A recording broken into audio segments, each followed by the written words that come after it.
अस्सलाम वालेकुम my YouTube family, कैसे हैं आप सब। उम्मीद करती हूँ बिल्कुल ठीक ठाक होंगे, अपने घर में खुशो आबाद होंगे। आज का जो व्लॉग है वो मतलब कि थोड़ा लेंथी है। इतना लेंथी भी नहीं है, आप लोग का दिल लगा ही लूँगी मैं। तो आज का जो व्लॉग है उसको मैंने थोड़ा सा मतलब कि थोड़ा थोड़ा करके बनाया और थोड़ा टाइम भी मुझे लगा बनाने में, और इसीलिए अपलोड करने में मुझे थोड़ा सा टाइम लगा क्योंकि मेरी बेटी के जो है ना वो एग्ज़ाम्स हो रहे हैं, पेपर्स हो रहे हैं बच्चों के। तो बस उसको तैयारी वगैरह करवाने में, उसको ट्यूशन वगैरह छोड़ के आने में और घर के कुछ काम काज है। और आज वैसे भी मैंने मशीन लगाई हुई थी इस वजह से। और ये वाला जो हैंड वाश है अपनी बेटी के लिए तैयार किया मैंने, क्योंकि उस वो जो जब भी ना साबुन वगैरह यूज़ करती है ना, वॉशरूम जाती है तो वो साबुन को गिरा देती है और मेरे कितने साबुनों का वैसे नुकसान कर चुकी है। तो इसलिए मैंने ये वाला हैंड वाश उसके लिए जो है ना बना के रखा, पंप करे और अपने हैंड जो है ना वॉश कर ले। और मैंने दाल चढ़ा दी हुई थी। उसके बाद फिर आगे कल जो मैंने मलाई को जाग लगाई थी, मैंने सोचा इसका मक्खन बना लिया जाए, क्योंकि मेरे घर में ना मक्खन और देसी घी का इस्तेमाल कसरत से होता है। अल्हम्दुलिल्लाह माशाल्लाह माशाल्लाह मेरे घर में देसी घी और मक्खन जो है ना वो ऑल टाइम अवेलेबल होता है। पहले वाला ख़त्म नहीं होता, मैं आगे से और बना लेती हूँ, शुक्र है अल्लाह पाक का। तो ये वाला जो व्लॉग है इसमें आपको जो है ना, जिन मेरी बहनों को मक्खन बनाना नहीं आता ना, तो और घर से वो मतलब नहीं बना सकती या बलाई वगैरह को ऐसे वेस्ट कर देती हैं, तो उनके लिए भी इसमें बहुत अच्छी टिप है कि आपने क्या करना है। सिंपल, आपने जब बलाई इकट्ठी कर लेनी है ना रोज़ाना की, तो उसको आपने फ्रिज में रखना है, ऊपर वाले मतलब फ्रीज़र में आपने रखना है, नीचे वाले खाने में नहीं, ऊपर वाले खाने में रखना है। और इसी तरह उसको कलेक्ट करना है जब तक आप जितनी चाहे कर सको, लेकिन मैक्सिमम आप 1 महीने के अंदर एक जो है ना कर लो। उससे ज़्यादा अगर आप ऊपर करोगे वो नीचे वाली तैर येलो होती जाती है और ऊपर वाली वाइट रहती है। तो इस तरह आपकी जो मलाई है ना उसका वो मक्खन जो है ना उसका वो टेस्ट वो वाला नहीं आता, वो नमकीन नमकीन मक्खन बनता है। सादा वाला मक्खन ना इस तरह बनता है। देखिए मक्खन मेरा कितना प्यारा तैयार हो गया। मलाई मैंने इकट्ठी कर ली हुई थी पूरा ये वाला कंटेनर, और उसमें मैंने 2 चम्मच जो है ना वो दही की मिला के तो जाग लगा दी थी। ओवरनाइट ओवर डे ये ऐसे ही रहा है, मतलब पूरे 24 घंटे मैंने इसको ऐसे ही रखा है। जैसे कल मैंने व्लॉग में बनाया, जिस टाइम पे मैंने जाग लगाई थी सेम उसी टाइम पे मैंने इसको जो है ना वो ग्राइंड भी कर लिया है। तो पहले क्या करना है, थोड़ी सी मलाई आपने जार में डालनी है, उसके बाद उसको ग्राइंड करके थोड़ा सा आपने ठंडा पानी शामिल करना है, और 1 आध मिनट के लिए ना 1 से 2 मिनट के लिए आपने इसको ग्राइंड करना है, और खुद ब खुद इसका जो मक्खन की तय वो ऊपर आ जाएगी और आपका मक्खन तैयार हो जाएगा। तो मेरा तकरीबन ये 1 kg के करीब जो है ना वो मक्खन निकल आता है, और इसको मैं हाफ़ को स्टोर कर लेती हूँ अपने मियाँ के लिए, और हाफ़ जो है ना उसका मैं घी बना लेती हूँ, क्योंकि घी जो है मैं पराठों में लगाना होता है। मुझे जो है ना वो देसी घी के पराठे ही ज़्यादा पसंद है। वैसे मेरे घर में गंदम का आटा यूज़ होता है, जब देसी घी के साथ पराठे बनाती हूँ ना तो बहुत ही खस्ता और मज़ेदार से खुशबू वाले पराठे बनते हैं। कुछ लोगों को देसी घी की खुशबू पसंद नहीं है, तो पसंद मुझे भी इतनी खास है, लेकिन ये हेल्थ के लिए बहुत बेस्ट है ना, दूसरे घी के निस्बत ना ये बेस्ट है। तो ये जो मैं लस्सी मतलब इकट्ठी कर रही हूँ ना, इसमें एक धनिए का एक पीस गिर गया था यहाँ पे, तो क्योंकि वो साइड पे जार में लगा हुआ था कि किचन से लेके आई थी, जहाँ पे मैं टेबल पे रख के इसको कर रही थी ग्राइंड। तो इस लस्सी को मैं वेस्ट नहीं करूँगी, क्योंकि ये अल्लाह पाक का नूर होता है, जो है ना दूध दही लस्सी वगैरह, जाहिर सी बात है। तो कहते हैं कि ये नूर होता है, इसको वेस्ट नहीं करना चाहिए। वह जी हमारे बड़े कहते हैं, हमने भी सुना ही है, बाकी अल्लाह पाक बेहतर मालिक है। तो ये वाला मैं मक्खन अपने बच्चों के लिए और अपने मियाँ के लिए जो है ना स्टोर कर रही हूँ, क्योंकि मेरी जो बेटी है वो ब्रेड में लगा के खाती है शुगर के साथ, और बाकी जो है ना वो मैं उसका घी बना लूँगी। और ये जो लस्सी है इसको मैं वेस्ट नहीं करूँगी, इसको मैं इंशाल्लाह कल हम कड़ी बनाएंगे, तो उस तब तक के लिए मैं इसको स्टोर कर लूँगी अपने फ्रीज़र में, सॉरी फ्रिज में।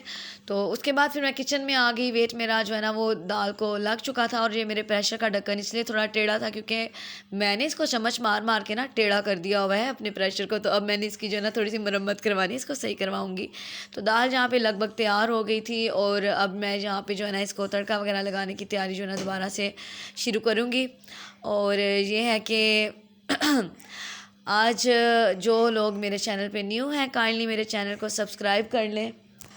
अभी लास्ट ही मेरे हानियाज़ किचन पे ना एक न्यू सब्सक्राइबर आया है, और मुझे बहुत खुशी हुई उसने जब मेरा चैनल जो है ना चुप करके बिल्कुल खामोशी से सब्सक्राइब कर लिया। मुझे बहुत खुशी हुई, क्योंकि मैं हानियाज़ किचन पे ना सिर्फ शॉर्ट अपलोड करती हूँ, लेंथी जो कुकिंग की वीडियोज़ हैं वो मैं अपलोड नहीं करती, बस मैं शॉर्ट्स अपलोड करती हूँ वहाँ पे। तो काइंडली मेरे उस चैनल को भी सब्सक्राइब कर लें। रमज़ान स्पेशल की रेसिपीज़ वहाँ पे आपको इंशाल्लाह आगे न्यू मज़ीद मिलेंगी। तो यहाँ पे मैं चावल बनाने की तैयारी कर रही थी, और चावलों को मैंने अच्छी तरह से वॉश कर लिया था। ये पुराने जो है ना सुपर बासमती चावल हैं, बहुत ही प्यारे लंबे लंबे खिल के ये चावल बनते हैं। और आज मैं इनको वैसे भी मक्खन के साथ जो है ना वो दम पे रखूँगी। तो ये मेरा जो पुदीना है ना ये खुश्क हो गया हुआ था, तो अब ये नए सिरे से ना फूटने लग गया था, पुदीना दोबारा से निकल आया था। तो छत पे बच्चों को लेके आई, क्योंकि ऊपर मैंने अपने और अपने मियाँ के शूज़ वगैरह धो के रखे हुए थे। कपड़े में पहले उतार के ले गई थी, इस चटाई को तय करना था, तो बेटी को बोली थी कि वो मेरी हेल्प करे और इसको तय कर दे। उसके बाद बच्चों को लेके तो दोबारा फिर ज़ाहिर सी बात है अपनी मंजिल मकसूद पे तो वापस आना था ना। मतलब औरतों की मंजिल मकसूद जो आ रही है ना, मुझे तो लगता है किचन है, किचन से ज़िंदगी शुरू होती है, किचन पे ख़त्म हो जाती है। तो मेरा जो बेटा ना ये खेलने लग गया था, इसका दिल नहीं कर रहा था नीचे जाने का, लेकिन फिर भी मैंने इसको बोला चलो चलो बाबा के आने का टाइम है तो नीचे चले, और इसने मेरे पाँव पे पाँव रख दिया। यहाँ पे पानी चावलों का बॉयल हो गया था, उसमें मैंने अपने चावल शामिल कर दिए, और अब जो चावल हैं वो तो बनेंगे आराम आराम से।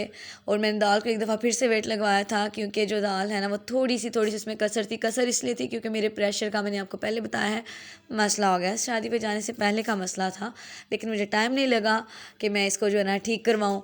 तो अब यहाँ पर मैं तड़का लगाने की तैयारी कर रही थी। तड़का जो है ना मेरे घर में दाल में जब भी लगाया जाता है ना, तो वो मैं लगाती हूँ लहसुन ज़ीरे का, साथ में जो है ना साबुत खुश्क धनिया जो है ना वो शामिल करती हूँ। और अगर मेरा मतलब कि बहुत दिल करे तो मैं हरी मिर्च के साथ भी तड़का लगा लेती हूँ, लेकिन वो मेरे मियाँ को पसंद नहीं है, वो कहते हैं गले को मिर्च पड़ती है, वो नहीं खाते। तो ये मैं वैसे ही इसमें शामिल कर दूँगी हरी मिर्च को, लेकिन जो तड़का है वो बाकी इंग्रेडिएंट्स का लगाऊँगी। तो आज ये है कि मैं थक भी बहुत सारा गई थी। अल्लाह अकबर, मुझे देखे जैसे जमाइयाँ भी आ रही हैं क्योंकि आज का मेरा व्लॉग लेंथी है। तो आपको मैं एक बात बताऊँ, मैं ना बातें करते करते भूल जाती हूँ, मुझे समझ नहीं आता कि मैं अब आगे कौन सी बात आपके साथ शेयर करूँ। तो चलिए रमज़ान की बात कर लेते हैं। रमज़ान अल मुबारक जो है ना वो आ रहा है, और मेरा ये फ़ेवरेट महीना है रमज़ान अल मुबारक, रबीउल अव्वल का और रजब का और शबान का। ये 4 महीने मेरे पसंदीदा महीने हैं। अल्लाह पाक का बनाया हुआ हर दिन ही बहुत खूबसूरत है, लेकिन मुझे ये 4 महीने स्पेशली बहुत पसंद है। I just love it. तो ये है कि रमज़ान मुबारक की मेरे घर में जो ना अभी से तैयारियाँ शुरू हो चुकी हैं, वो मैं अपने व्लॉग्स में आपको साथ साथ बताती जाऊँगी कि मैं क्या क्या कर रही हूँ। रमज़ान प्री जो प्रिपरेशन होती है, जैसे कि चीज़ें बना के स्टोर करना, कुछ ऐसी चीज़ें जिस लाइक कि रमज़ान में बहुत लंबे लंबे काम भी नहीं किए जाते, रोज़ादार से इबादत भी करनी होती है, और भी घर की कुकिंग वगैरह, अफ्तारी की तैयारी, सारा कुछ ये सारे काम करते हैं ना, दिन कैसे गुजर जाता है पता भी नहीं चलता। लेकिन रोज़ा तो लगता ही लगता है, ऐसा नहीं कहा जा सकता कि रोज़ा नहीं लगता, रोज़ा लगता है। लेकिन अल्हम्दुलिल्लाह अल्हम्दुलिल्लाह पिछले साल भी रमज़ान जो है वो नॉर्मल मौसम में आया था, इस दफ़ा भी नॉर्मल मौसम में ही आया है। तो उम्मीद करती हूँ कि हम सब जो है ना वो रोज़ा रखेंगे, रोज़ादार होंगे, अल्लाह पाक हम सबको तौफीक दे।